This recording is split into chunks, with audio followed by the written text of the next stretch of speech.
अगले दिन जब वैज्ञानिक घर से बाहर जाता है, अलीता उसका पीछा करती है और उसे पता चलता है कि वैज्ञानिक हत्यारा नहीं बल्कि एक हंटर वॉरियर है।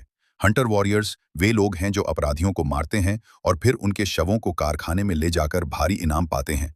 तभी वहां वही सीरियल किलर आता है जो लड़कियों की हत्या करता था। अलीता उसका डटकर मुकाबला करती है और उसे भगाने में सफल हो जाती है, जबकि एक अन्य हत्यारे को मार देती है।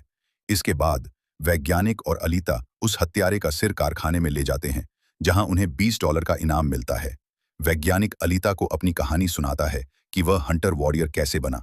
वह बताता है कि जब वह अपनी पत्नी और बेटी के साथ रहता था, तब उन्होंने एक रोबोट बनाया था। एक दिन वह रोबोट उनके घर आया और उसने उनकी बेटी का अपहरण कर लिया। इस घटना के बाद वैज्ञानिक को उस रोबोट पर बहुत गुस्सा आया और उसने अपने बनाए रोबोट को नष्ट कर दिया। इसके बाद वह हंटर वॉरियर बन गया। फिर एक व्यक्ति वेक्टर नामक किरदार सामने आता है, जो रेस गेम का प्रमुख था और उस गेम का आयोजन करता था। वैज्ञानिक की पत्नी भी वेक्टर के साथ दिखती है। यह पता चलता है कि वैज्ञानिक की पत्नी वेक्टर के साथ चाल चल रही थी, क्योंकि वेक्टर ने उसे स्काई सिटी भेजने का वादा किया था। वैज्ञानिक की पत्नी खुद एक डॉक्टर थी और वेक्टर के लिए काम करती थी। उसी रोबोट को दिखाया जाता है जिसे अलीता ने नष्ट किया था। वह रोबोट वेक्टर के पास जाता है और बताता है कि अलीता ने उसके शरीर को नुकसान पहुंचाया।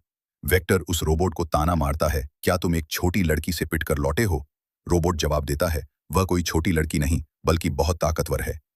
ह्यूगो अलीता को रेस गेम दिखाने ले जाता है और बताता है कि इस गेम का विजेता स्काई सिटी जाता है। यह सुनकर अलीता उत्साहित हो जाती है। फिर ह्यूगो उसे एक जहाज दिखाने ले जाता है और बताता है, यह 300 साल पहले के दुश्मनों का जहाज है। अलीता उस जहाज को देखकर आकर्षित हो जाती है और पानी में कूदकर उसमें जाती है।